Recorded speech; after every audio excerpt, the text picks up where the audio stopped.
Hello student, welcome to our YouTube channel commerce proficiency. आज की class में practical question करेंगे forfeit and reissue of share वाला। जब रीइशू किया जाता है शेयर स्क्वायर प्रीमियम के ऊपर, इसे लास्ट क्लास में मैंने आपको बताया था अगर शेयर इशू किए गए डिस्काउंट के ऊपर कैसे ट्रीटमेंट किया जाता है। अगर अभी तक आपने लास्ट वीडियो नहीं देखी, देखिए ताकि आपकी स्टडी में कंसिस्टेंसी बनी रहे। अगर अभी तक आपने मेरे चैनल कॉमर्स प्रोफिशिएंसी को सब्सक्राइब नहीं किया, सब्सक्राइब कीजिए ताकि जब भी मैं न्यू वीडियोज़ अपलोड करूँ सबसे पहले नोटिफिकेशन आपके पास जाए, आप वीडियोज़ को देखें और आपकी स्टडी बूस्टअप हो।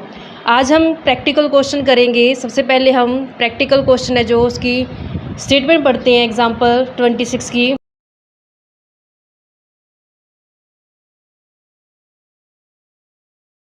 कहते हैं एक्स लिमिटेड इनवाइट की एप्लीकेशन 20,000 शेयर के लिए 10 रुपये का ईच है। कैसे मंगवाया है उसने? 3 रुपये तो एप्लीकेशन के ऊपर, 3 रुपये अलॉटमेंट के ऊपर, 2 रुपये फर्स्ट कॉल के ऊपर और 2 शेयर फाइनल कॉल के ऊपर। फाइनल कॉल कहते तो कंपनी ने मंगवाई नहीं है, तो मंगवाए कितने? सिर्फ यहाँ पे अगर 2 रुपये ने मंगवाए तो 8 रुपये तक कंपनी ने मंगवा ली हैं। कहते हैं कि एप्लीकेंट था जिसको अलॉट किए गए थे 100 शेयर, फेल हो गया वो पे करने के लिए अलॉटमेंट एंड फर्स्ट कॉल को जो उसकी ड्यू अमाउंट बनती थी। इस केस में फिर उसके शेयर्स को क्या किया कंपनी ने? फॉरफिट कर लिए उसके शेयर्स। किसके बाद? फर्स्ट कॉल के बाद इमीडिएटली इसको फॉरफिट करके रीइशू कर दिया 8.5 पे। Make necessary entry in the journal company. कहते हैं जर्नल एंट्री करना है कंपनी के बुक्स में। तब हम करते हैं इसको। सबसे पहले देखते हैं कि शेयर की फेस वैल्यू 10 रुपये है। 10 रुपये कैसे मंगवाए गए थे? कहता एप्लीकेशन के ऊपर मंगवाए गए 3 और ऐसे अलॉटमेंट के ऊपर 3 और फर्स्ट कॉल के ऊपर 2 और ऐसे ही फाइनल कॉल के ऊपर कितने मंगवाए गए हैं? 2। कहते हैं कंपनी ने ये फाइनल कॉल मंगवाई नहीं, कॉल्ड अप सिर्फ कहाँ तक है? 8 रुपये तक है। अब कहते हैं इनमें कि शेयर होल्डर था जिसके पास कितने शेयर थे? 100 शेयर थे। कहता वो फेल हो गया क्या देने के लिए? अलॉटमेंट और कॉल देने के लिए फेल हो गया। उसके बाद ही उसके शेयर को क्या कर लिया गया? फॉरफिट कर लिया गया है। यानी उसने सिर्फ एप्लीकेशन मनी दी, अलॉटमेंट नहीं दी और कॉल नहीं दी। टोटल शेयर जो कंपनी ने इशू किए हैं वो किए गए हैं 20,000 शेयर है जो टोटल कंपनी ने इशू किए हैं। तो अब जो पैसा आएगा वो कितने शेयर से आएगा? 20,000 शेयर से आएगा। तो जब कंपनी को सबसे पहले एप्लीकेशन मनी रिसीव होगी तो कंपनी ने क्या एंट्री की है? बैंक अकाउंट डेबिट 2 में शेयर एप्लीकेशन का पैसा रिसीव हुआ है, 2 में शेयर एप्लीकेशन अकाउंट के नाम से। 20,000 शेयर है, 3 रुपये की एप्लीकेशन है, तो 60,000 रुपये क्या होगा कंपनी को? एप्लीकेशन के रिसीव हो गए। फिर इसी एप्लीकेशन को कंपनी क्या करती है? शेयर्स दे देती है। जितने अप्लाई किए जाते हैं तो शेयर कैपिटल बन जाती है। फिर यही एप्लीकेशन डेबिट की जाती है, शेयर एप्लीकेशन अकाउंट डेबिट कर दी जाता है। जब इनको शेयर दे दी जाते हैं तो ये क्या बन जाते हैं? शेयर कैपिटल बन जाते हैं। 2 में शेयर कैपिटल अकाउंट। 60 की 60,000 को क्या कर दिया गया है? अलॉट कर दिया गया शेयर्स। उसके बाद बारी आती है अलॉटमेंट की। अलॉटमेंट को पहले ड्यू किया जाता है, तो जब ड्यू किया जाएगा अलॉटमेंट को तो शेयर अलॉटमेंट अकाउंट डेबिट किया जाता है। शेयर अलॉटमेंट अकाउंट डेबिट 2 में शेयर कैपिटल के नाम से दिखाते हैं। 2 में शेयर कैपिटल अकाउंट। 20,000 शेयर है, 3 रुपये के हिसाब से मंगवाया गया 60,000 रुपया। 60,000 रुपया। लेकिन अब बैंक है जो 60 रिसीव नहीं होगी कंपनी को, क्योंकि एक शेयर होल्डर था जिसके पास 100 शेयर से उसने अलॉटमेंट दी नहीं है। तो यहाँ पे जो बैंक है वो क्या होगी? कम रिसीव होगी। तो बैंक अकाउंट डेबिट 2 में शेयर अलॉटमेंट के नाम से जब कंपनी दिखाएगी, शेयर अलॉटमेंट अकाउंट के नाम से 60,000 ड्यू किए थे, 100 शेयर थे, 3 रुपये के हिसाब से 300 दिए नहीं है, तो आया कितने कंपनी के पास? 39 क्योंकि यहाँ पे 59 आएगा, 59,700 रिसीव होगा। 59,700 क्या होगा कंपनी को रिसीव होगा, क्योंकि 300 क्या हो जाएंगे? कम रिसीव हो जाएंगे। 60,000 ड्यू किए गए हैं, ड्यू तो पूरी अमाउंट करेगी कंपनी, लेकिन 100 शेयर ने दिया नहीं है। 3 रुपये की अलॉटमेंट बनती है, 300 दिया नहीं, तो 60,000 में से 300 गया, 59,700 क्या हो गया कंपनी को?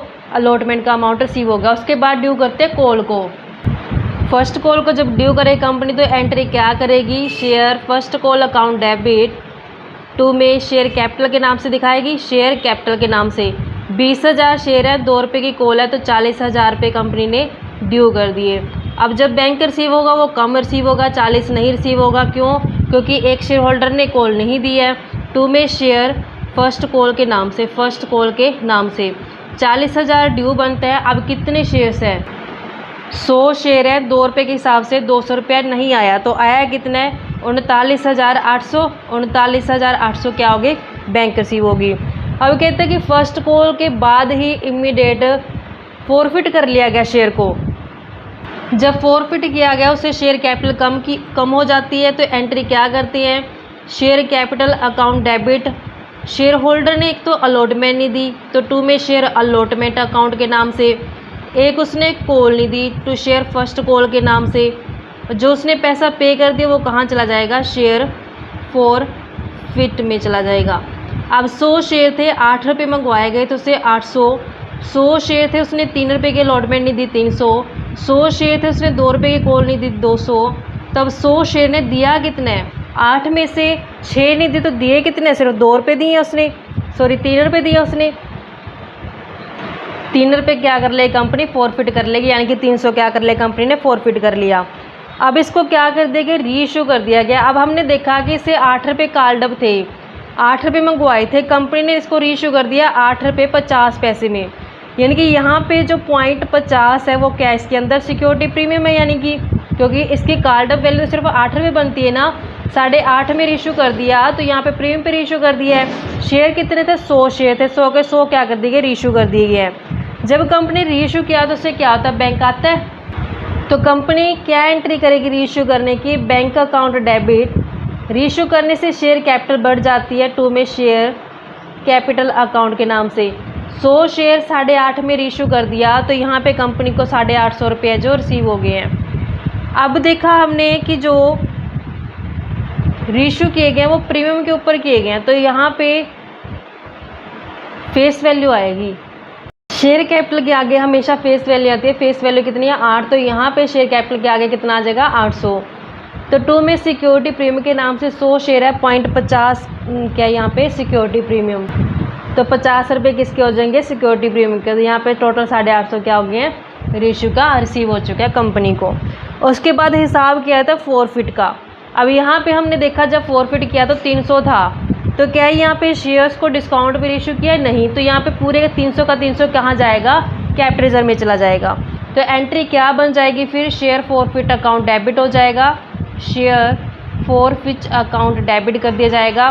तो सारे का सारा पैसा कहाँ चला जाएगा, कैपिटल रिजर्व में। तो 2 में क्या आ जाएगा, कैपिटल रिजर्व अकाउंट। तो 300 का 300 ही चला जाएगा, क्योंकि इस बार कंपनी ने रीइशू है जो प्रीमियम पे इशू किया है, डिस्काउंट पे रीइशू नहीं किए गए।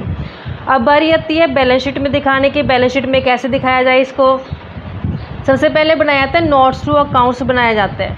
नोट्स टू अकाउंट्स प्रिपेयर करते हैं। नोट्स जब बनाते हैं सबसे पहले लिखा जाता है ऑथराइज, जो हमारे पास गिवन नहीं है। फिर आती है इशूड कैपिटल कि कितनी इशू की गई है।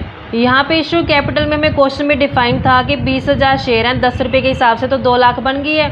लेकिन इस बार इसको 2 लाख को नहीं दिखाएंगे हम, क्योंकि कंपनी ने सिर्फ कितने मंगवाए हैं, 8 रुपये मंगवाए हैं। तो यहाँ पे जो लिखेंगे ना, subscribe but not fully paid up, not fully paid up के अंदर, क्योंकि कंपनी ने 20,000 शेयर से सिर्फ कितने मंगवाए हैं, 8 रुपये मंगवाए हैं। तो कितना कंपनी का कैपिटल बन गया, 160। तो यहाँ पे बैलेंस शीट के अंदर कितना दिखाया जाएगा, 1,60,000 से दिखाया जाएगा। जब बैलेंस शीट में हम शेयर कैपिटल दिखाएंगे तो बैलेंस शीट के अंदर दिखाई जाएगी शेयर कैपिटल कितने से, 1,60,000 से।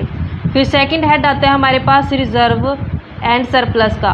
रिजर्व एंड सरप्लस में जो कैपिटल रिजर्व में हमने ट्रांसफ़र किया पैसा 300, तो कैपिटल रिजर्व में ट्रांसफ़र किया है, और 50 रीइशू का सिक्योरिटी प्रीमियम, तो 350 रुपये कहाँ चले जाएंगे, हमारे रिजर्व एंड सरप्लस हेड में, क्योंकि सिक्योरिटी प्रीमियम 50 रुपये है और जो कैपिटल रिजर्व में डाला गया वो कितना है, 300 रुपया जो हमने ट्रांसफ़र किया कैपिटल रिजर्व में, 50 रुपये जो सिक्योरिटी प्रीमियम में। तो टोटल हमारे पास आ जाएगा लाइबिलिटी साइड का 1,60,350। अब ऐसे ही नेक्स्ट असेट साइड हम दिखाते होते हैं कैश या बैंक का, तो उसके लिए बैंक अकाउंट बनाते हैं। बैंक अकाउंट बनाएंगे तो बैंक अकाउंट में 2 साइड होते हैं, डेबिट साइड और क्रेडिट साइड। सबसे पहले जो पैसा आया वो आया एप्लीकेशन का। एप्लीकेशन का कंपनी को रिसीव है 60,000। फिर आया है अलॉटमेंट का आया 59,700 से। फिर आया शेयर फर्स्ट कॉल का कंपनी को है 39,800। फिर कंपनी ने रीइशू कर दिया था, रीइशू करने से उसके पास 850 रुपये आ गए हैं, तो 2 में शेयर कैपिटल के नाम से। तो यहाँ पे जब इसका यहाँ पे बैंक में हमने देखा है एप्लीकेशन के 60 रिसीव हुए हैं, अलॉटमेंट के 59,700 रिसीव हुए हैं। फर्स्ट कॉल का 39,800 रिसीव हुआ है। जब रीइशू किया गया तो 850 में रीइशू किया, टोटल किया हमने तो यहाँ पे क्लोजिंग बैलेंस 1,60,350 बना है और यही हम ट्रांसफ़र कर देंगे कहाँ पे, बैलेंस शीट के असेट साइड पे। तो यहाँ पे हम दिखा देंगे 1,60,350 तो टोटल क्या आ जाएगा, टैली हो जाएगा। इस तरीके से बच्चों ये समता आई होप कि आपको क्लियर हो गया होगा। ऐसे ही आने वाली क्लासेस में आपको रेगुलर वीडियोस प्रोवाइड कराऊंगी, कंटिन्यू क्वेश्चंस है जो हम करेंगे। ऐसी रेगुलर वीडियो देखने के लिए आप मेरे चैनल कॉमर्स प्रोficiency को सब्सक्राइब, लाइक एंड शेयर करें। अगर आप कुछ सजेशन है, क्वेरी तो आप मुझे कमेंट बॉक्स में कमेंट कर सकते हैं।